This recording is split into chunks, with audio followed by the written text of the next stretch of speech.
Before the holidays last year, I decided to build my personal brand. Nothing dramatic, there was no big launch or no real strategy in place. I just started posting. Now, I used to only post maybe on a business page, randomly on my personal page, between posts and photos of kids and family and things like that, and that was it. And then I had a thought, and I said to myself, what would happen if I used social media and search engines as an add-on to my CV and my portfolio?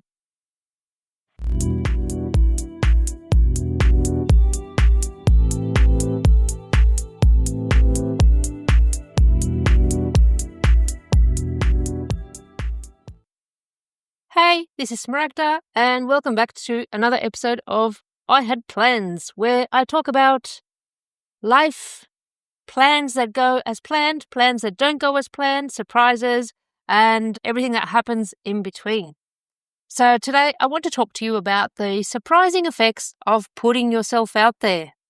And of course, these days when we talk about putting yourself out there, we mean online. So before the holidays, I decided to build my personal brand. And I just started by randomly posting to see if this was actually something I wanted to do, something I could do, something I liked. So the shift happened when, instead of doom scrolling before bed, I said, what if I made a quick reel? Let's see how this works. Now, it wasn't every night, and they were never perfectly edited. Check out my profiles, you'll see what I mean. But there was just something on my profile.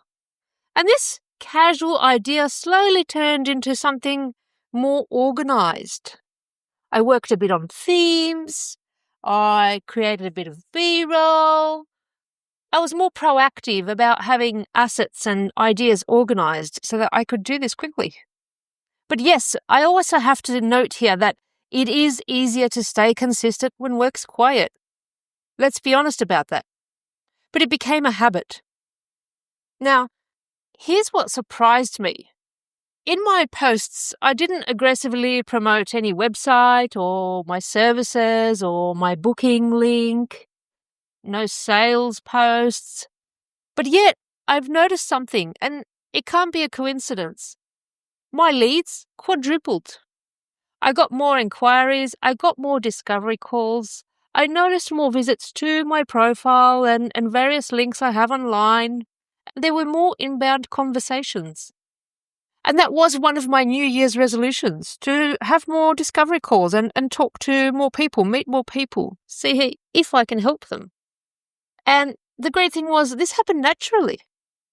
Here's the part, though, that no one talks about. I enjoy creating the content. The thing I struggle with, and I know I'm not alone, is B-roll. So B-roll, the assets that you can use when you're creating a post. It could be a video of you at a cafe or working at your desk, some photos, all these things. So basically, having stock footage of yourself, clips that you can reuse. So that's where I struggle, and I think a lot of people struggle because you think that everything needs to be right so you can make a video of yourself. Your desk needs to be tidy. Well, mine is never tidy, so, you got to work around these things. Because when it comes to the ideas things, I have them. I have lots of them. We all do. It's just about being organized so that you can have the time to implement them. So that's something I'm intentionally building now. A little library of clips of me doing normal work things. One way I've done this is by recording myself on video while making a podcast episode, which has been great. I've got quite a few clips from myself doing this, and it's relevant, and it's easy to do. Here's the myth I want to challenge now. You don't need to be an influencer to post online. And the fact that you're posting online doesn't mean that you want to be an influencer. Though, in the general sense of the term, we're all influencers. We all influence people around us in some way or another.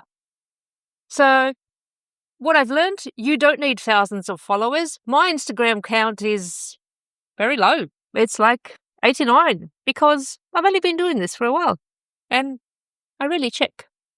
Sometimes I do a little happy dance when I get that little notification, but that's not the purpose. Now, I definitely haven't found my people online yet. So that's something that I'm sure will come with time and consistency. So my audience, the people in the same situation as me, the people interested in the same things as me. And I haven't had a viral moment yet. And that's not my goal either. It might happen, it might not, but it's not the goal. Because still, with this little effort, I saw results. So here's my takeaway from this experiment so far, which I'm definitely continuing. Putting yourself out there, it does 3 powerful things. It builds familiarity. People can get to know you. So it's more than just looking at a CV when you hire someone or looking at someone's portfolio. It builds credibility because you have a history of talking about a certain topic. And it builds searchability. People Google you, people check LinkedIn, people ask AI about you, which is a new thing. I'm going to talk about this in another episode because it's very interesting. But generally, people lurk before they inquire. And when there's something there, they find something there, even something small. It reduces friction. That phrase is very important to me this year. I've been looking for ways to reduce friction in all my systems, in all my life. So it's no coincidence that I'm doing this. So when you put yourself out there, you're no longer just a CV. You're no longer LinkedIn profile. You're a visible, thinking, active professional. So think about this. If you're already scrolling, which you are, we all are, what would happen if you redirected 10% of that energy into creating? Not to go viral, not to be an influencer, but to make yourself easier to find. You might be surprised what happens.